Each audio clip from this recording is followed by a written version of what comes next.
So we arrived, and comes now a moment. There are so many moments which are so important to me, which I remember well. When I saw the sea for the first time, I didn't know there was so much water. Yes, we got lakes, but the sea. I now live in Southend on sea, and I still don't see the sea 3 times a week when the tide's on.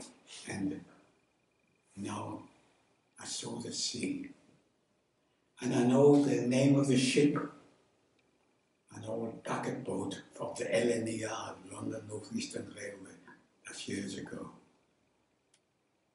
The Amsterdam. But again, it's amazing, your memory plays tricks. I can't remember the journey, the sea journey. I can't remember it. I've often tried to think about it. How is it I can relate things with such detail, and yet the important things, the journeys, are just, the mind's gone blank. But what I do remember, early in the morning, there was great excitement, for we saw England in the distance. No, not the white cliffs of Dover as a romantic sight, but the more mundane Essex seafront of Harwich, the Parkston Quay. And we landed in Parkston Quay. I was in England. In England. Can this really be England? The grass was just the same. The cattle was just the same. But the people were dressed differently to us. They spoke a language which I thought, how can they possibly communicate in such a language? And later on, I had to struggle to learn this language. And now, England. If ever you do happen to be in Harwich, it's not likely, but if you do, on the station there is a plaque which remembers that the Kimber transport landed on Parkston Quay. We were now taken by an English train across the East Anglian lowlands, just like Holland, flat, to Liverpool Street. Now, I do hope, folks, that you've seen the monument in Liverpool Street. I hope that you've seen it. It doesn't do justice, the event, because unfortunately it's a bit neglected. But nevertheless, go and see it. And we landed in Liverpool Street. Here, the memory clicks in again. We were taken to what I know to be a shopping hall, what was then a shopping hall. It's still there. It was there this morning. It's the arcade where the Metropolitan Railroad begins. And we all had little tags around our necks, little labels. There were some who had relatives, some who had places to go to. But my cousin and I, we didn't. And people came around selecting children to be taken. Girls went first. They could use them as au pairs. My cousin and I, we must have been the ugly ducklings. Nobody chose us. We went back again to Liverpool Street. And this time a different journey. Across once again the Suffolk lowlands, Suffolk and Essex, to Ipswich, and from there by coach to a house which was derelict, but which was to be my home for 4 months. The idea was, get the children out. Don't forget, this is July. There was only August intervening. The war started at the very beginning of September. We'll find accommodation somehow for them. We'll be able to feed them. We'll be able, let's just get them out. And I'm very grateful for that. Otherwise I wouldn't be here today. Every morning, my cousin and I looked at the notice board to see if someone had given us a home. It was all on the notice board. I'm not quite sure how long we were there. It must have been 3 or 4 months. My cousin excitedly came up to me, "Otto, our name is on the notice board. Somebody has chosen to give us a home." How grateful I am to a Christian couple, Mr. and Mrs. Ferguson. I know them as Auntie Nell and Uncle Jim. I've got a photo here, which again perhaps later on I can show you. In a little market town called Morpeth. Perhaps some of you might have heard of Morpeth. There were floods there 3 years ago. And Uncle Jim explained to me, he took us in, and 2 other boys, because it was a Christian act. And I remember him saying, "Didn't Jesus say, 'Suffer your little children to come unto me'?" Now comes the beginning of my life in England. The first thing I had to do was, of course, to learn the language. Oh, that was a struggle. And I did eventually begin to learn the language, but not the language as we speak in Southend or here in London. The local dialect, Geordie. And I can still do it, you know.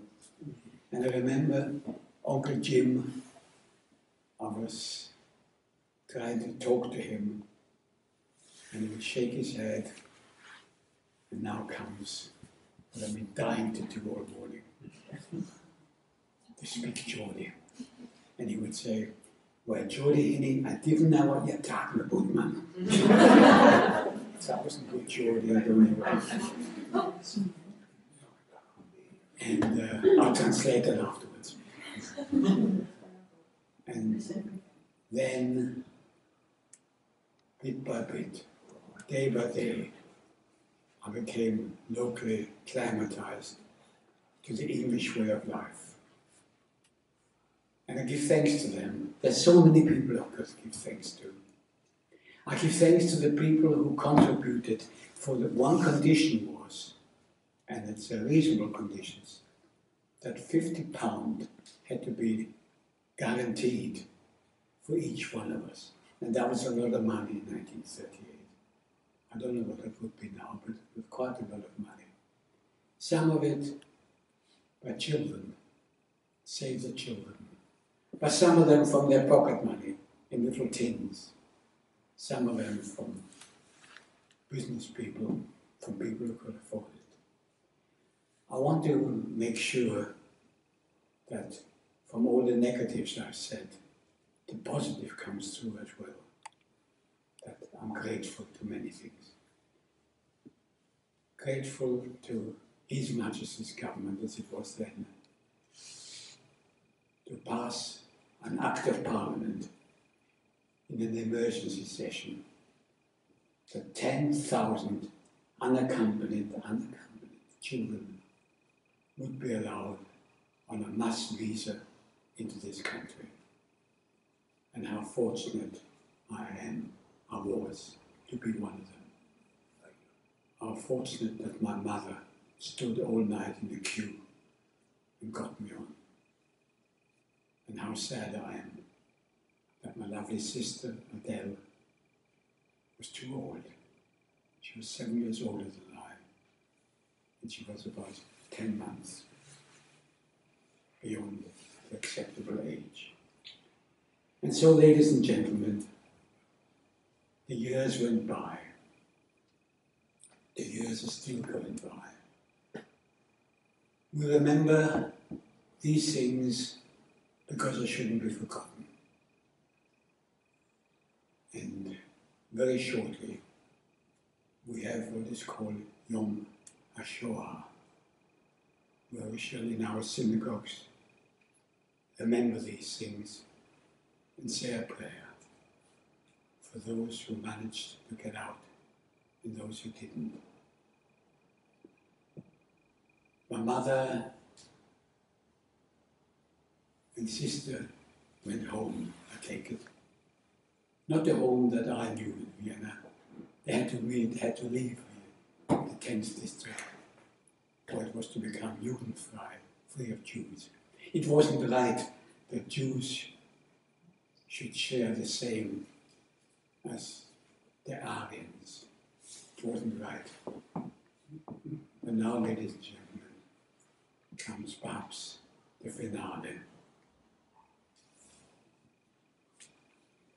They were taken in 1942. In 1942, there was still a basic Jewish community in Hamburg, Leipzig, and Vienna.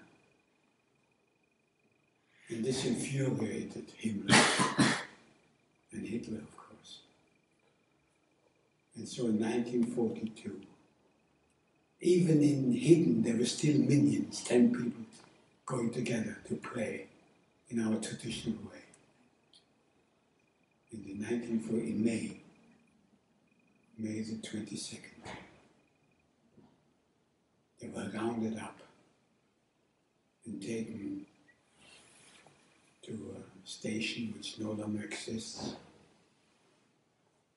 and a 3 days journey in not the nicest conditions, to a place called Trostenik, which not many people have heard of, in Belarus, not far from Minsk.